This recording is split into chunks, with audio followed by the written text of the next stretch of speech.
BBOR, Black Box Online Radio, coming to you from West Virginia. Today we have a absolute new case that we've never mentioned before on the channel, and the way that this one came about was, I was over at somebody's apartment, and they had one of those coffee table books just in the living room called Key West in the Keys, talking about Florida, of course. And I just picked it up while I was waiting.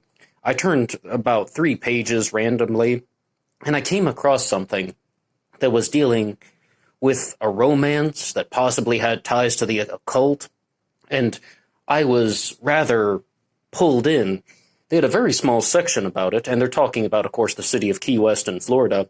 It was kind of an advertisement, more or less, but at the same time, I took a photo of that section here, and that'll be our introduction to Count von Cosel and his possibly romantic encounters with the dead. The Florida Keys have had their share of odd and quirky residents, but there aren't many who can match Karl Tonsler, the self-proclaimed Count von Cosel.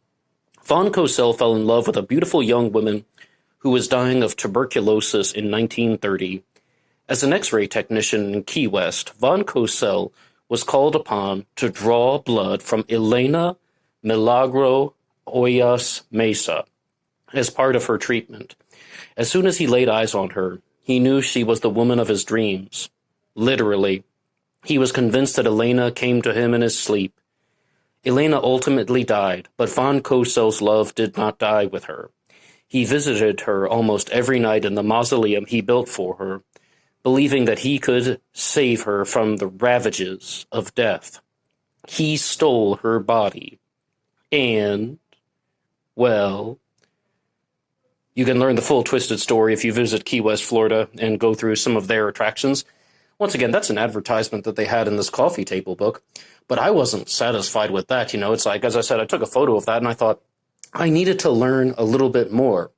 And while this is something that's new to me, and I don't know how much attention that this received in terms of nationwide press, the internet is filled with sources discussing Count von Cosel and his possibly love affair with the dead. I say possibly, allegedly, because there are some very big things that we can discuss when you're looking through some of the print material surrounding this. First and foremost, I would say that I was just very surprised that, he had so many photos of Elena that have been taken post-mortem, and I gotta say, they do have a creepy vibe. But at the same time, really because her face has been reconstructed in a variety of ways. I would like to give a big thanks to an individual named Emmanuel Hapsis, Hapsis, who wrote an article for KQED.com called Meet Karl von Cosel, the man who slept next to his crush's corpse for 7 years.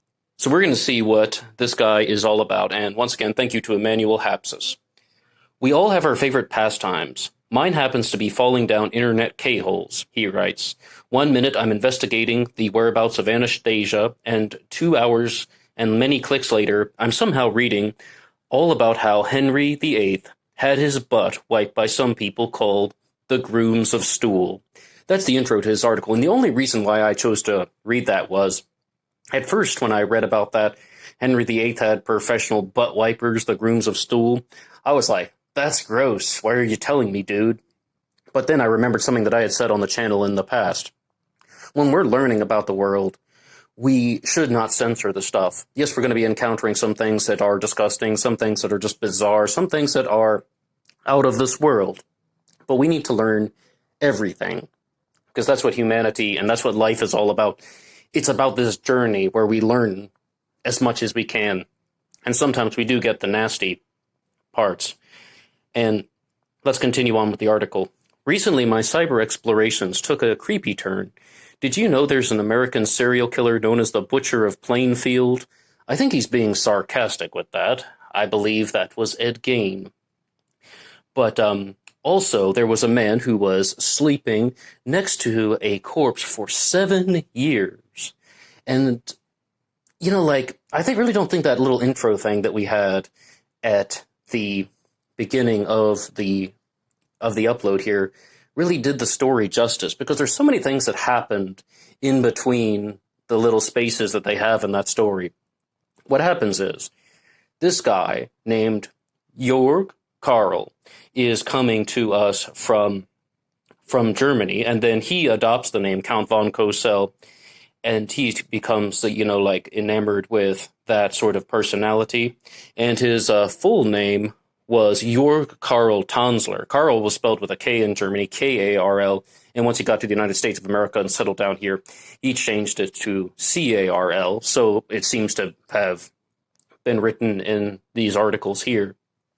The thing is, though, when he was young, he really believed that there was this relative that was coming to him late at night and showing him the image of a woman that was supposed to be the woman of his destiny. That woman turned out to be Elena, the person who's going to be the corpse in this story, as dehumanizing as that sounds. I wish I had a better way to put it. But the thing is, though, he would say that this would happen frequently. And we used to do a segment on this channel called Occult Mondays, where we would explore this type of material and really just find out what's going on. Because, like, when you hear something like that, a boy is getting frequent visits from this spirit that is showing him this woman that says this is the person that he's meant to be with.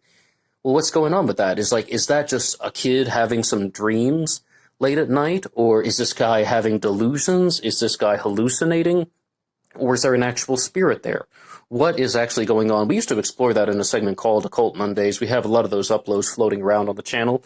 I encourage anyone to check them out. But with that one, when he saw the woman, Elena, also going by her English name, Helen, Elena, of course, was of Cuban descent. She was around 22 at the time of the first meeting, and he was in his 50s. But he just believed absolutely that this was the person that he had seen, from the spirit as a kid. And that's why this intro piece referred to her as the girl of his dreams, the woman of his dreams, literally. So what happened is, after about 2 years, then she passes away from tuberculosis. You heard that. And then Karl asked the family if he can construct a mausoleum for her, like an above-ground mausoleum in Key West, Florida. So then he can kind of visit this regularly. The family agrees to that. But still, that's not enough. And something takes place. Somebody goes to the mausoleum and steals the body. And we're going back to the Hapsis article here. 7 long-ass years later, and it does say that, 7 long-ass years later, in 1940, rumors are swirling around about Karl's odd behavior. Those who remember his frequent visits to the mausoleum wonder why he suddenly stopped coming. His neighbors find it curious that he routinely buys women's clothes and lots of perfume, and a boy claims to have seen Karl in the window dancing with what looked like a supersized doll. Elena's sister eventually becomes suspicious, too. She marches over to his house, and Karl willingly shows off Elena's body, or what's left of it, in the bedroom. And I mean, I know that sounds a little bit weird, but when I said there are lots of photos of Elena around, those are the post-mortem photos where they show that to protect the decomposing skin, what Karl would do is he would take silk and then coat it with wax as a way of preserving it. And as you see here, he was using enormous amounts of perfume to hide the stench. He put glass eyes in place of her regular eyes. And in short, he was trying to preserve the body of this person whom he believed was the woman of his dreams. Now, there are a few things here, like this article immediately says Karl is quickly arrested for wantonly and maliciously destroying a grave.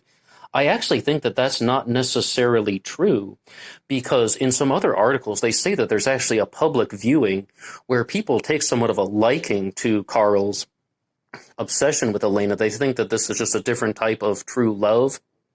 And there was even a story on Ripley's Believe It or Not several years ago about a man who was going through a very similar process. His wife had passed away, so what he did was he went through a process of preservation to keep her in a glass coffin, and he would sleep next to his dead wife, although they were in different beds. She'd be in the glass coffin, and he would be in a bed in the same room. And he would even write poetry, go through some very similar things about what Carl was doing. But the method of preservation was much more human-like, whereas if you see any of the photos of Elena, you would not really think that she has a natural look at all. Now, we have something here from WLRN, from a South Florida network, and they wanted to tell us a few things about this. I think it's really great to also see that they're partnered with the Miami Herald. You just see that the local things are coming together. And one of the things about this is they just really want to say that there's this public viewing, but then this goes to the courts, actually. And what happens to Elena's body is that it is buried. Her body is buried in an unmarked, unrevealed grave so that Carl can't find it. So it says here, once again, I think this Hapsis article may have skipped a few steps. Either that or he's right and then the other one is wrong. You're just reading stuff on the internet. I mean, that's what we got from the Miami Herald, that her body's buried in an unmarked grave. And I don't have the other article in front of me, but there was one that said that the reason why Carl was arrested was not simply because he moved the body out of the graveyard, the mausoleum that he paid for nonetheless. It was because after Elena's body was moved, and moved to this unmarked grave, what he did was he went back to the mausoleum and he destroyed it with a bomb. And there was a trial about all of this, and this was very public news. This was a very big scandal in Key West and South Florida, and it really seems like it's taken a lot of shapes across the internet. And if anyone would like to read more about this, there are a couple of things about this on Amazon. There is The Lost Diary of Count von Cosel, Carl von Cosel, and David L. Salonas composes. Carl von Cosel is, of course, the Carl that we've been talking about, and Count von Cosel is the name that he has given himself. And there's also The Secret of Elena's Tomb, The Confessions of Carl von Cosel. You can find these things on Amazon. And once again, Count von Cosel, Carl von Cosel, we're all talking about the person Jörg Karl Tanzler, the person who fell in love with his patient and then lived with her corpse. But the thing is, though, there's also a production of this that turned into a musical called Undying Love, and that's something else that was also reported by WLRN. WLRN reports that a new production of Undying Love about the lovelorn and super creepy Count Carl von Cosel opened February 14th and ran through March 3rd at the Studio of Key West. This bracing tale of love, obsession, and a deeply unsavory behavior will make you feel pretty good about the ups and downs in your own relationship. WLRN reports that the Count, whose real name was Carl Tanzler, and who wasn't really a count because people, even in the 1920s in Florida, were shady as hell. Yeah, it really does say that, because they're shady as hell. Met the beautiful Cuban-American Elena Hoyos at the hospital. He was a radiologist. Well, it says he was a radiologist, but I believe he was actually more like a radiographer. Many things refer to him as a doctor, but if you look at some of the lighter sources, they will say that he was an X-ray technician, radiologist, radiographer, something similar around there. But I don't know if he was actually a doctor because, they're just different things say different things. And this is one of the major things that we have to deal with, because when you're going back to the 1940s, even when we look at the Zodiac Killer in the 1960s, we're talking 50 years ago, there are just countless discrepancies in the sources, and you're going to get the same thing in the 1940s. Or when we look back to some other things from Germany, like the case of Fritz Haarmann, it's very difficult to get precise details about this stuff. So, what I would say, though, is to read just one more thing here. When we say that Elena was reburied, Carl became very unhappy about this, and he destroyed the mausoleum, right? Then, after the trial and all of these things, he goes on to live his last years with an effigy of Elena. When I read that, I was like, I have to confess to you, I was like, what the heck is an effigy? I don't know all the words in the English language. And it turns out that that's a doll that is meant to resemble a person. And he would stay with this image for the rest of his life, for the rest of his remaining years, which weren't that long. But, because he went to trial for wanton and reckless conduct, which they say here in this one, that he did indeed blow up the mausoleum. It's really not only because the body was taken from him, he did it because it was buried in an unmarked grave, so the internet would say. I mean, that's just talk about some weird layers to the story. Even on the Wikipedia, though, I was so surprised that Wikipedia, out of the most general sources, tries to contradict something. Because many of these print sources that I'm talking about, they propose that there was necrophilia going on. But I was shocked when just only the Wikipedia says that, no, that's not true. And of course, the source that they got it from, but they're like, in 1972, people were making claims that Carl had inserted a tube into Elena's vagina and that he could have sex with her corpse. But what they were trying to say is that there was no discussion of that from the trial. That's not mentioned in the court records. I almost said the corpse records, but in this case, it's the same thing. And they think that that's perhaps just a fabrication, or that somebody may have sensationalized the story and wrote that Carl was a necrophile. That's why I said at the beginning, it's always this alleged necrophile, possible necrophile. And on Ripley's Believe It or Not, I think it was quite clear that the man that was, sleeping next to the woman in the glass coffin was not having intercourse with his dead wife, that we saw on film anyway. But it's more like this was just done to honor the memory. What do you think, though, about the visions that Carl Tanzler was having as a kid? Do you believe that that was from a genuine spirit? I mean, he met the girl, he met her. Or do you think that that is just a kid who was falling asleep a little too early and having some dreams? What do you think about that? I'm pretty skeptical when it comes to the paranormal stuff, but I always want to know what people are saying. And as we said, the reason why we did the Occult Monday segment, what really is going on? And the motivation for that was, like when I would hear my coworker talk about ghosts and say that a ghost picked her up, lifted her off the ground, and threw her into a wall. Something's going on there. That's not just a noise in the night. That's not just a sound. That's not just a creepy chill. Something is actually interfering with her. What is it? What's really there? And that's the question that I love asking and exploring. And there are clips of the musical that we were talking about here on YouTube. And, it's a rather well-composed thing. Undying Love, once again, is the title of that. And, I mean, it doesn't sound so bad. And, I just was so pulled in by this one. I was just like, I had to know a little bit more. And there are a lot of conflicting things about this on the internet. But the major point is, there's this guy from Florida, prior to Florida Man arrested for possibly sleeping with a corpse, keeping a dead body in his home for 7 years, and then blowing up a mausoleum because they won't tell him where the corpse is secretly buried. Yeah, Florida Man. This is every Florida Man story in the world put together, perhaps. And I think there are reasons why Florida Man gets mentioned in the news a lot. I mean, some people say it's just because you have many different people coming together.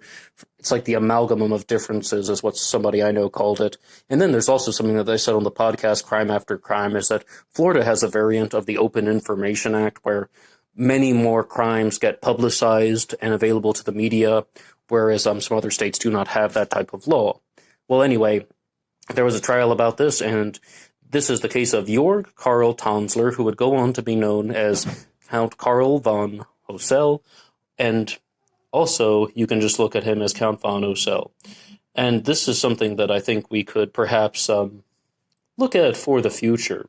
And maybe we'll do another upload, and Count von Cosel could be something that we might do one more follow-up on, but really, I think it's just something that was a little bit captivating for the time being. Anyway, what do you think about this? I would love to hear your responses. Maybe we can use them in the future upload. And that's all for me now. Until next time.